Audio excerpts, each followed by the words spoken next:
한국 정부의 반발은 물론 불매운동이 계속되는 가운데 일본 정부의 일각에서 한국을 잘못 판단했다는 목소리가 나왔습니다. 일본의 유력 일간지인 마이니치 신문이 징용공 대응 촉구 의도라는 기사에서 보도한 내용입니다. 마이니치는 먼저 한국은 일본의 일방적 조치라고 비난하고 불매운동도 일어났다면서 지자체와 스포츠 교류에서도 중단이 이어지고 있다고 전했습니다. 이어 일본 정부 관계자가 예상 이상으로 소동이 커졌다며 오판이 있었음을 인정했다고 보도했습니다.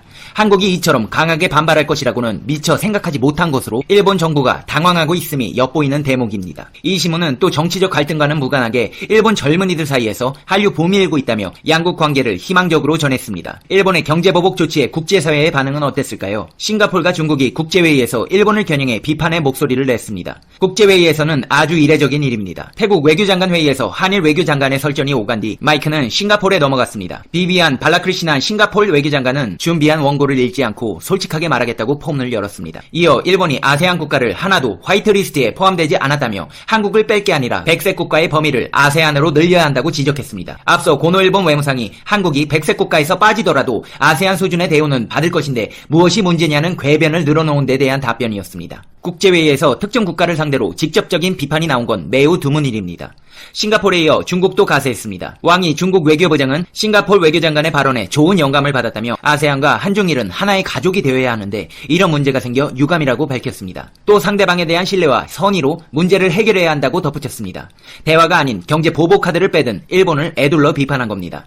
예상치 못한 국제사회의 쓴소리에 고노 일본 외무상은 당황한 모습을 보인 것으로 전해졌습니다. 이렇게 언론이나 다른 나라뿐 아니라 유노가미 다카시 미세가공연구소 소장이나 우치다 교수 같은 지식인들, 그리고 하토야마 전 총리, 세계적인 투자가 짐 로저스, 이 밖에 많은 지식인들이 아베의 경제정책에 대해 여러가지 문제점을 언론에 밝힌 바 있습니다. 이렇게 많은 사람들이 자신에 대한 이야기를 하는 걸 듣게 되면 자신의 생각에 변화가 있을 법합니다만 아베 신조는 자신의 고집을 꺾기는커녕 자존심이 상했는지 모든 사람의 생각을 뒤집는 입장문을 발표했습니다. 아베 신조는 물고기가 물을 만난 것처럼 11일 개각 후 잇따라 한국 때리기 발언을 쏟아내고 있습니다. 일본 언론들은 개각 후 아베 정권의 한국에 대한 강경 자세가 이어질 것으로 내다봤습니다. 교토통신 등 일본 언론에 따르면 아베 총리는 전날 기자회견에서 한국에 대한 외교 자세와 관련해 새로운 체제하에서도 먼지만큼도 안 바뀐다고 강조했습니다. 그러면서 한국을 향해 우선은 국가와 국가의 약속을 지켜라 라고 말했습니다. 모태기 외무상 역시 같은 날 기자회견에서 강제징용 문제에 대해서 한국이 국제법을 위반해 이란 관계의 기초를 뒤집고 있다, 시정을 계속 강하게 요구하겠다고 주장했습니다. 그는 다만 북한 문제로 일한, 일미한의 긴밀한 연대가 지금처럼 중요한 때가 없었으며 미래 지향에 이란 관계를 쌓아 올려야 한다고 말했습니다. 스가와라 이슈 경제산업상 역시 전날 취임 직후 기자회견에서 한국 정부가 일본의 경제 보복 조치에 대해 WTO에 제소한 것과 관련해 WTO 위반이라는 지적은 전혀 맞지 않는다면서 WTO 위반이 아니라는 인식을 갖고 일본의 입장을 확실하고 엄숙하게 밝히겠다고 말했습니다. 다만 외무상에서 자리를 옮긴 고노다로 방위상이 한일 간 연대의 중요성을 강조한 것은 눈에 띕니다. 방위상 취임 직후 기자회견에서 북한의 위협이 계속되는 가운데 한미일 연대는 극히 중요하다, 한일의 연대도 중요성을 둘 필요가 있다고 말했습니다. 고노 외무상의 태도 변화는 방위상으로 자리를 옮기면서 국방, 방위 분야에서 한국과의 관계 개선을 강조할 필요가 있다고 봤기 때문인 것으로 분석됩니다. 일본 언론들은 이번 개각과 관련해 한국에 대한 강경 자세를 유지하기 위한 인사라는 분석을 내렸습니다. 마이니치 신문은 고노 방위상의 기용은 일본 외교의 계속성을 드러내기 위한 것이라며 한국에 대한 강경한 외교를 계속할 것이라고 예상했습니다. 그러면서 스가와라 이슈 경제산업상은 스가 요시히데 관방장관의 측근이라며 총리 관저가 외무상, 방위성, 경제산업상이 연대해 한국에 대한 대응에 나서도록 할 것이라고 설명했습니다. 한마디로 연대에서 조직적으로 한국을 상대하겠다는 것입니다. 모테기 도미시스 외무상의 인사 자체가 한국과 관련한 일본 국내 여론을 의식한 결과라는 분석도 나왔습니다.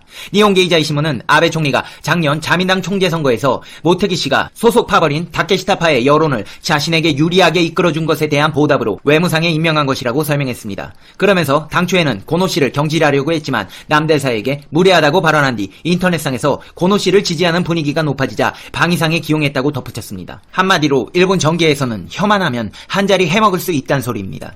아베 총리가 단행한 개각과 집권 자민당 간부 인사를 좋게 평가한다고 긍정적으로 반응한 응답자는 50.9%였으며 좋게 평가하지 않는다고 부정적인 답변을 한 이들은 31.4%였습니다.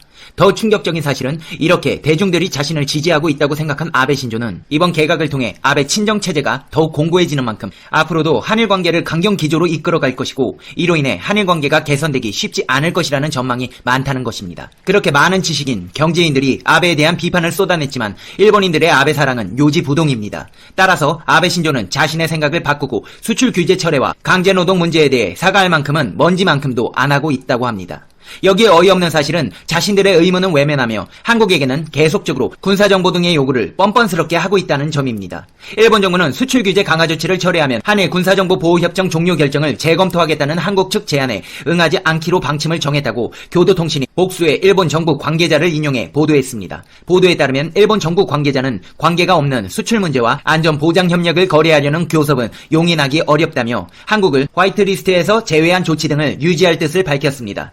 일본 정부의 다른 관계자는 한국을 백색 국가에서 제외한 것에 대해 재검토할 생각은 없다. 한국이 얘기했으니 철회할 성질이 아니다. 라고 강조했습니다. 보도 내용에 비춰보면 한국에 대한 수출 규제 강화는 수출 관리 제도 정비 차원에서 이뤄진 것이며 이는 안보 협력 체계인 지소미아와는 별개라는 일본 정부의 입장에는 별다른 변화가 없는 것으로 풀이됩니다. 일본 정부 대변인인 스가 요시히데 관방장관은 지난달 27일 기자회견에서 협정 파기 결정을 수출 관리 운용의 재검토와 관련 짓고 있지만 전혀 차원이 다른 문제라고 언급한 바 있습니다. 대한민국 정부에서는 이달 2일 서울에서 가하무라 다케오 이란 의원 연맹 간사장을 만났을 때 일본 측이 취한 조치를 원상복구하면 한국도 지소미아를 재검토할 수 있다며 일본 정부의 수출 규제 강화 조치 철회를 전제로 한국 정부가 지소미아 종료 결정을 재검토하는 방안을 설명했습니다. 한국 방문을 마치고 돌아온 가하무라 간사장을 만난 아베 신조 일본 총리는 근간에 있는 징용을 둘러싼 문제의 해결이 최우선적이라면서 이는 국가와 국가 간의 약속이므로 한국이 제대로 지켜야 한다. 그 한마디가 전부다. 라고 반응했다고 일본 언론이 보도했습니다. 한국 정부와 가하무라 간사장의 논의 내용을 놓고 한국 정부의 설명과 일본 언론의 보도에 차이가 있기는 했지만 알려진 발언을 종합하면 일본 정부는 징용 문제를 먼저 해결해야 하며 수출 규제와 지소미아는 별개라는 뜻을 고수하고 있는 것으로 풀이됩니다. 이 논리에는 엄청난 오류가 있습니다. 일본 측은 징용 문제와 수출 규제를 직접적으로 연결짓고 있습니다.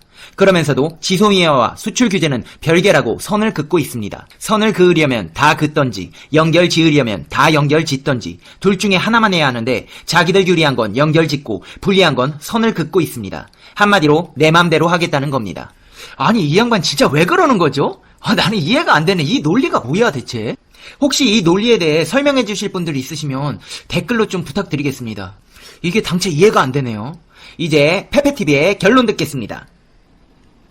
Conclusion, 페페TV. 아베씨, 추석에 후쿠시마 농산물 많이 먹고 혹시 어디가 잘못되셨습니까? 대체 이건 무슨 논리에서 내각, 재고처리 내각 등 돌려막기식 임명으로 비판받는 가운데 이번에 새롭게 임명된 IT 담당 장관의 자질이 논란이 되고 있습니다. 지난 11일 개각이 단행되면서 다케모토 나오카즈 주니어는 IT 장관이 임명되었는데요. 변화 속도가 굉장히 빠른 IT 분야에 아소다로 등과 더불어 최고령에 속하는 그가 담당 장관으로 임명된 것도 의아하지만 그는 IT 분야에 정통하지도 않은 데다 심지어 일본의 인감제도, 문화를 지키는 의원연맹 회장을 맡고 있는 상황입니다. 다케모토 장관이 회장으로 있는 연맹은 각종 행정 절차 등에서 디지털화를 막고 인감제도를 지키고자 안간힘을 쓰는 곳으로 누구보다 앞장서 IT 보급과 확산에 기여해야 할 자리에 적절한 인사인지 의아할 수밖에 없는데요. 일본 내에서도 기자들이 자질 논란을 지속적으로 질문하자 그는 도장과 디지털 사회는 별개의 문제라며 공생을 위해 지혜를 짜내겠다 답했지만 결국 인감제도와 디지털화를 동시에 실현하겠다고 선언한 건데 두 제도가 양립한다는 건 상상하기 어려운 게 사실입니다. 문제는 취임 이후에도 발생했는데요.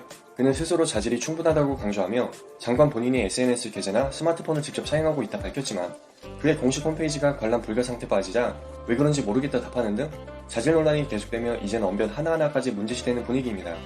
이미 작년 11월 사이버 보안 담당 장관이 컴퓨터를 직접 써본 적은 한 번도 없다, USB도 사용해 본 적이 없다 등 업무 관련 능력과 누가 봐도 부적절한 언사를 보이며 사임했던 전례가 있어 이번 자질 논란은 앞으로도 계속될 것으로 보이는데요. 해당 뉴스에 대한 일본 반응 살펴보겠습니다. 이 사람 유튜브 시청한 목록도 털렸던데 진짜 개 극혐인 듯. 불법 애니를 당당하게 시청하는 장관이라 일본 정치에 어울리는 사람이다. 일본 정치 수준이 여기까지 떨어졌구나. 진짜 희망이 안 보인다, 희망이. 왜 그렇게들 난리 떨면서 화내냐. 지금이 딱 일본스럽고 좋은데 아베 총리와 그와 비슷한 장관들이라 딱이네. 화낼 것도 당황할 것도 없다. 그냥 지금의 일본이 이 정도 수준이라는 소리니까 평범하게 받아들이는 게 최선이다. 어떻게 된 게 IT 관련 능력 표시의 기준은 항상 스마트폰이나 SNS가 되는 거냐? 그거마저 사용하지 못하면 그냥 미개인이라 봐야 하는 거 아닌가? 여러분들, 이분이 도쿄 공학박사라고 합니다. 네, 공학박사 부분에서 웃으시면 됩니다. 당장 실무에서 뛸 수준까지는 아니더라도 무슨 말을 하면 알아들을 만한 수준은 돼야 하는데 그마저도 힘들 것 같은 느낌. 이 사람은 로리콘이잖아. 그래도 다행이다. 이 사람의 USB가 뭔지는 알 거 아니야. 그러면 된 거다. 딱히 이 사람을 비난할 것도 없는 게 니들은 78세의 할아버지가 되면 스마트폰이나 SNS 자연스럽게 사용할 수 있을 거 같냐? 힘든 게 당연한 거지. 헛소리 하지 마라. 그럼 애초에 젊은 사람들 데려다 시켰어야지. 어디 시골에서 밭이나 갈 법한 노인을 데려와서 장관을 시켜놓고 그런 말이 나오냐? 국가 운영은 장난이 아니다. 아베는 왜 이 사람을 장관에 임명시키려는 걸까? 속아서 그런 건가? 아니면 주고받은 게 있어서 그런 걸까? 이야 대단하네. 무려 스마트폰이나 SNS를 직접 하시고 어느 부분에서 박수치면 되는 거냐? 메르켈은 물리학 박사 학위까지 가지고 있던데 아베랑은 지능 수준에서 차원이 다르구만. IT 장관을 무슨 명예박사 마냥 취급하는 것부터 잘못됐다. 학력이 문제가 안 된다. 중요한 건 실력이지. 근데 이 사람은 한쪽조차 의심이 들 정도로 실력이 안 좋아 보인다. 이 사람 유튜브 시청 목록 보면 트와이스 팬인 것 같은데 사실 아베는 한국과의 우호적 관계 개선을 위해 임명시킨 게 아닐까? 아베는 김정은의 친척, 아베는 제일 이런 영상 보던데 장관에 임명되는 게 좀 이상하네. 사실 이 사람은 아베를 퇴치하려 일부러 실력 없는 척하는 로리타 애국자였던 거지. 이미 사회에선 진작 은퇴했을 나이인데 젊은이한테 자리를 내주기 바랍니다. 정확히 말하자면 이번 내각은 제대로 망했다고 생각한다. 유튜브 시청 목록만 보면 78살 치곤 굉장히 젊은 취향이라 생각한다. 이미 IT 후진국인 일본은 이번 개각으로도 뒤처지게 생겼다.